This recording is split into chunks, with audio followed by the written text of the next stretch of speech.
एक रंडी एक कुतिया वो पैगंबर आजम की शादी वाले मैटर को उठा रही है। वो कुतिया जबाब सरकार की शादी को उठा रही है। इससे पहले भी एक कुत्ता था, वो कुत्ता सरकार की जिंदगी पे अटैक कर रहा था। इन कुत्तों की बातों को मैं पांव के नीचे रौंद देता हूं, उसकी जबान पे मैं पेशाब कर देता हूं। मैं हिंदुस्तान के हालात खराब हैं, दुनिया के हालात खराब है। सामने कोरोना दस्तक दे रहा है। कब कौन मरेगा कोरोना नहीं देखता है कि कौन नमाजी है कौन बेनमाजी है। जब कोरोना आ रहा है, दस्तक दे रहा है, बहुत सारे करोड़ों लोग मर गए और हिंदुस्तान के हालात इतने खराब हुए कि हिंदुस्तान हमारा प्यारा मुल्क था जहां 1000 साल से हिंदू मुसलमान मिलकर रहते थे। बाजू में मंदिर है, बाजू में मस्जिद है, 1000 साल हो गए, कभी दंगा तक नहीं हुआ, दंगे का माहौल तक नहीं बना, न चेहरा बिगड़ा हिंदू मुसलमान का। सब अपने अपने हिसाब से जीते रहे, कभी भी माहौल खराब नहीं हुआ। मगर चंद कुत्तों ने हिंदुस्तान का माहौल बिगाड़ के रख दिया है। हिंदुस्तान आज ज्वालामुखी कब फूटेगी और कब ये हिंदुस्तान आग में जलकर राख हो जाएगा ये कहना मुश्किल है। 1 लाख उलमा, मैंने कहा भी एक कांग्रेस के लीडर से, ये बता दे कि लाखों आलिमों की तकरीरें नेट पे हैं। एक मौलवी को बता दे किसी ने तुम्हारे सीता की लाई पे कोई तबसरा किया हो कि वो उसको कैसे भगा के ले गया, वह कैसे उसका 12 साल तक वनवास हो गया, उसके वो कैसे दूसरों के साथ वो गई। कभी एक मौलवी भी ऐसा नहीं बोलता है जो पर किसी की पर्सनली इंडिविजुअल लाइफ को टच नहीं करता।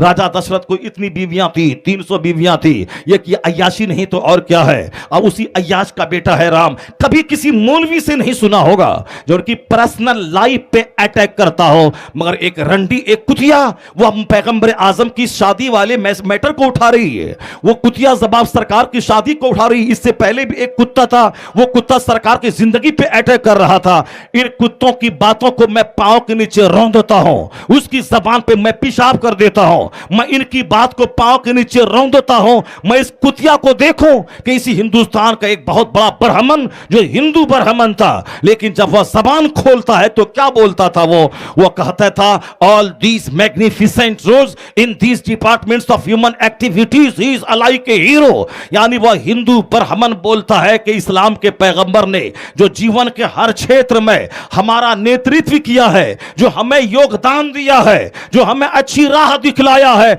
उसको देखकर कहा जा सकता है इस पृथ्वी का सबसे लाजवाब इंसान कोई है तो मोहम्मद है अरबी के जाते के रामी।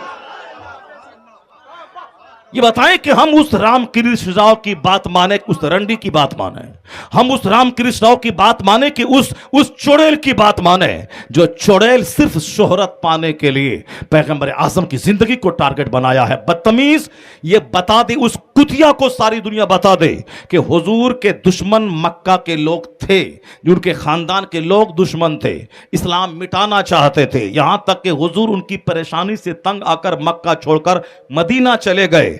उन लोगों ने हुजूर को मजनू कहा, उन लोगों ने हुजूर को पागल कहा, उन लोगों ने हुजूर को बोला कि इनको आसेबी हरकत लग गई है। ये सब कुछ तो कहा, लेकिन 6 साल की लड़की से शादी करना अगर ये ऐब की बात थी तो और हुजूर ने शादी किया तो ये बता दे कुत्ते के किसी काफिर ने मक्का का हुजूर को इस निकाह को लेकर टारगेट बनाया हो। नहीं, बल्कि अरब का कल्चर था 6 साल की लड़की से शादी कोई कर ले और 9 साल 10 साल में वहां की लड़कियां जवान हो जाती थी। और आज भी हिंदुस्तान का कल्चर है एक बीवी को लेकर रहना, और आज भी अरब का कल्चर है 4 औरतों से शादी करना। 4 औरतें रहती हैं, 50-50 औलाद आज भी रहती है। हिंदुस्तान की जमीन उसको बर्दाश्त नहीं करती।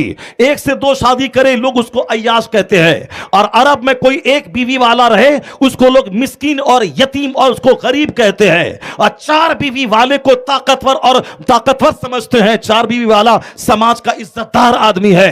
तो एक ही कल्चर यहां का कुछ और है, अरब का कुछ और है। ठीक उसी तरह अरब की जमीन गर्म है, अरब का माहौल गर्म है, वहां उनको 4 औरत चाहिए, उनको नहीं तो एक औरत पर इत्तेफाक करेगा, मुमकिन है कि उसकी गर्मी उसको ज़िना का रास्ता दिखला दे। इसलिए इस्लाम ने 4 बीवी का आदेश दिया है ताकि शादी कर, ज़िना मत कर। और फिर वहां की औरतें 9 साल में जनरली बालिग हो जाती हैं। यहां तक कि क्रिश्चियनों की किताबों में भी लिखा हुआ है लड़की की मुनासिब उम्र है 6 से लेकर 10 साल, यानी जो जवान होने से पहले अपने शौहर का ही मुंह देखे जवान होने के बाद जब यहां शादी में लेट होने लगी तब अजनबी मर्दों का मुंह औरतें देख रही हैं। लेकिन सारी किताबों में लिखा हुआ है कि लड़की की शादी बचपन में हो जाए और रुखसती 4-5 साल के बाद हो, ताकि जब वह जवान हो उसकी निगाह पहले शौहर पे चेहरे पर पड़े और अजनबी पे ना पड़े। यह कल्चर हिंदुस्तान का भी था, यह कल्चर अमेरिका यूरोप का आज भी है, यह कल्चर सऊदी अरब का भी था। तो हुजूर चूंकि अरब में पैदा हुए हैं इसलिए अरब के कल्चर के मुताबिक 6 साल की लड़की से शादी करना और 9 साल की उम्र में फिर उसको रुखसती होना यह ऐब की बात नहीं थी। अगर ऐब की बात होती तो जिसने हुजूर को पागल कहा वह हुजूर की इस डिमेरिट को लेकर वो हाईलाइट कर देता, हुजूर की बुराई बयान करने के लिए वह नुक्ता तलाश करता था मिले कि इस्लाम को डैमेज करे। लेकिन 1400 साल की तारीख बताती है कि किसी भी काफिर ने हुजूर की इस शादी को टारगेट नहीं बनाया, क्योंकि वह नेचुरल सिस्टम के मुताबिक था, अरब की तहजीब के मुताबिक था, अरब के कल्चर के मुताबिक था। और इस्लामी बात मानो तो हुजूर ने 25 साल की जवानी में 40 साल बेवा औरत से निकाह करके बेवाओं की इज्जत को बढ़ाया और 53 साल तक हुजूर ने उसी 2 शौहर से बेवा उसी खातून के साथ जिंदगी गुजारी। और बाकी जितनी भी शादियां हैं वह सब 53 साल के बाद की शादियां हैं, जबकि आम तौर पर आदमी 50 साल के बाद जिस्मानी ताकतें आदमी की कमजोर हो जाती है। लेकिन जब चढ़ती जवानी थी तो एक बेवा से शादी किया और 53 साल के बाद आपने 9 साल की लड़की को अपने अक्द में लाया और आपने बेवा और खातून को अपने अक्द में लाया। बाद की सारी शादियां 53 साल के बाद आपने की हैं। तो पता चलाना होगा जो किरदार का धनी है, जो रुए जमीन का सबसे नफीस तरीन इंसान है, जो उन शराबियों के बीच में पाकीज़गी का नमूना है, जो उन बलात्कारियों के बीच में आला किरदार का नमूना है, अगर उसने शादी की है कोई हिकमत तो होगी, कोई वजह तो रही होगी।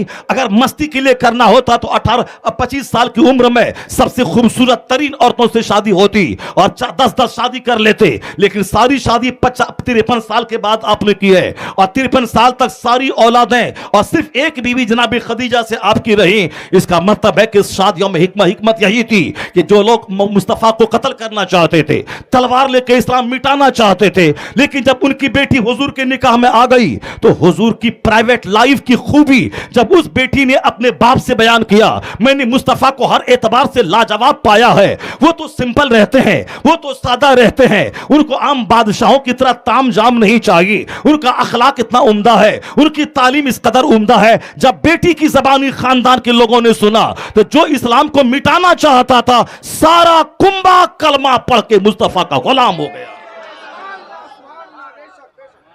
मगर उस कुतिया को कौन समझाए, उस तवाइफ और उस रंडी को कौन समझाए कि हुजूर की शादी में क्या वही एक राग आलापना है कि 6 साल की लड़की से निकाह कर लिया, ये 6 साल की लड़की से निकाह कर लिया। तो उनकी बात सुने कि गांधी की बात सुने। गांधी ने कभी कहा था, मैं सोचता था कि इस्लाम तलवार के बल पे फैला है, लेकिन जब से मैंने कुरान का हिंदी अनुवाद पढ़ा और जब से मैंने इस्लाम के पैगंबर की पवित्र जीवनी को पढ़ा, अब मैं कह सकता हूं कि इस्लाम तलवार के बल पे नहीं, वो तो इस्लाम अपनी सच्चाई और मुस्तफा के अखलाक बुलंदी की वजह से आलम पे छा गया।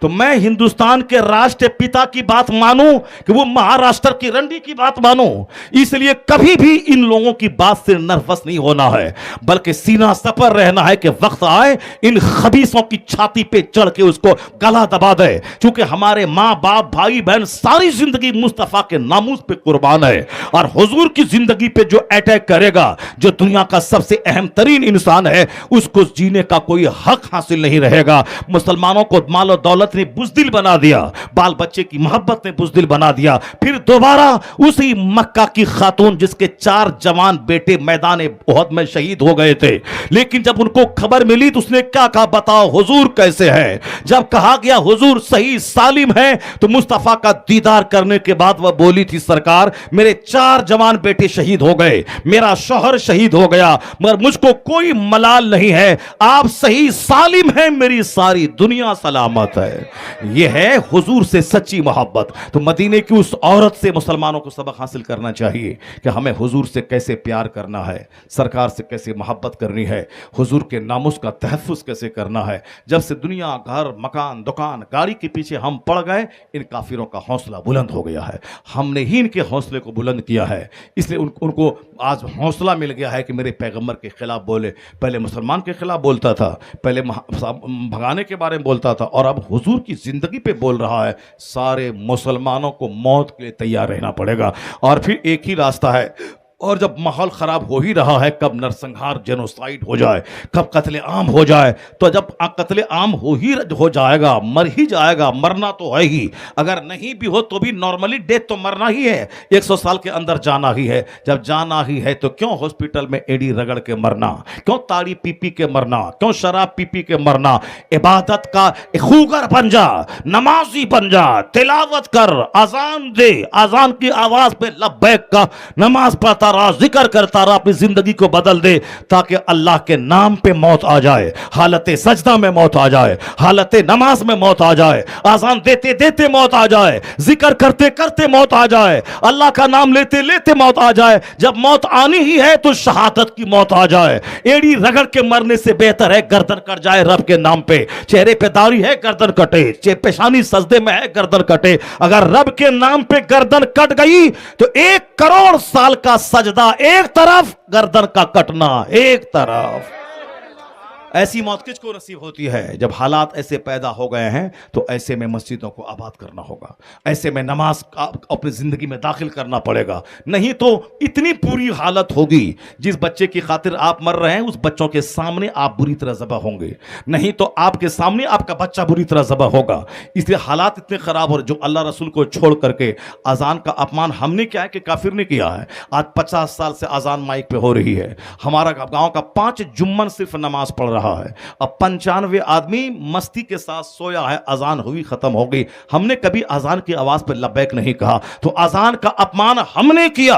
95 आदमी सोया है, 5 आदमी जुम्मन 25 साल से नमाज पढ़ के मस्जिद के आबरू बचा रहा है। तब ना आज हौसला बुलंद हुआ कि माइक हटाओ, वहां से मुझको तकलीफ हो रही है, हटाओ। माइक खींच कर निकाल रहा है। मेरी बदअमली ने उनका हौसला बुलंद किया कि माइक नोच रहा है। उसका इलाज एक ही है कि जब माइक नोच रहा है तो बंदा इकरार करते हुए, इलाही मैंने अजान की तौहीन की, अजान होती रही, मैं सोया रहा, मस्जिद नहीं गया, ऐलान नमाज होता रहा मगर मैंने कान नहीं धरा, जिसकी सजा के तौर पर आज मेरी मस्जिदों से माइक छीना जा रहा है। इलाही अब मैं तौबा करता हूं, अब मैं नमाज नहीं छोड़ूंगा, अब मैं पाबंदी से नमाज पढ़ूंगा। जिस दिन 100% आदमी मर्दो औरत नमाजी बना, उस दिन जो माइक नोचा है वह माइक लगा के बोलेगा, अजान दे, अल्लाह की तकबीर से मेरे दिल को सुकून मिलता है। मेरी बदअमली ने काफिरों का हौसला बढ़ा दिया है।